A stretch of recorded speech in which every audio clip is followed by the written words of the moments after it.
رسول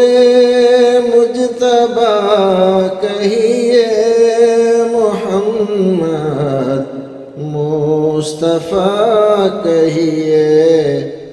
آج کی مجلس کا اگلا سوال ہے، سمیع حیدر صاحب سوال کرتے ہیں، کہاں سے سوال کر رہے ہیں یہ انہوں نے لکھا نہیں۔ سود کھانے والے، مزارات پر جانے والے گھر سے رشتہ کرنا کیسا ہے؟ جو لوگ کھلا سود کھاتے ہیں یا جو لوگ مزارات پر جاتے ہیں، چراغ بتی کرتے ہیں، چادر چڑھاتے ہیں، وہاں سجدے کرتے ہیں، صاحب مزار سے بیٹا بیٹی روزی روٹی مانگتے ہیں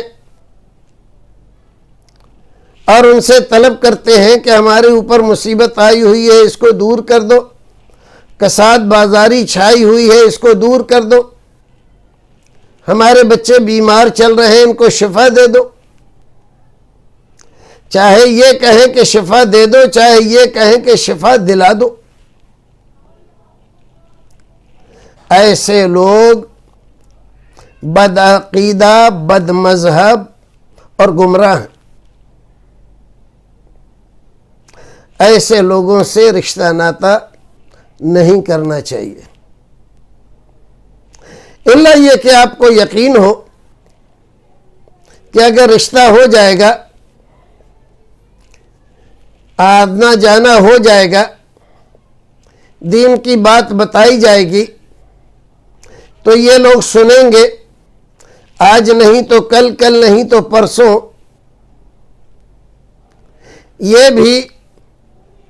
شرکیات اور بدعات کو چھوڑ دیں گے۔ اگر ظن غالب ہے اس بات کا تو آپ رشتہ کریں، ورنہ ایسے گھروں میں رشتہ ہرگز ہرگز نہیں کرنا چاہیے۔ خاص طور سے بیٹی دینے کے سلسلے میں، جس بیٹی کو آپ نے مواحد تھی اور مشرکوں کے یہاں بیاہ دیا آپ نے، اور وہ اس سے شرک کے کام زور زبردستی سے مار پیٹ سے کرا رہے ہیں، قیامت کے دن اگر وہ شرک و بدعت پر پکڑی گئی اور اس نے یہ کہا ہے اللہ میں تو مجبور تھی، میرے باپ نے ایسا کیا تھا، یہاں پر مجھے بیاہ دیا تھا، میں نے منع کیا پھر بھی نہیں مانے،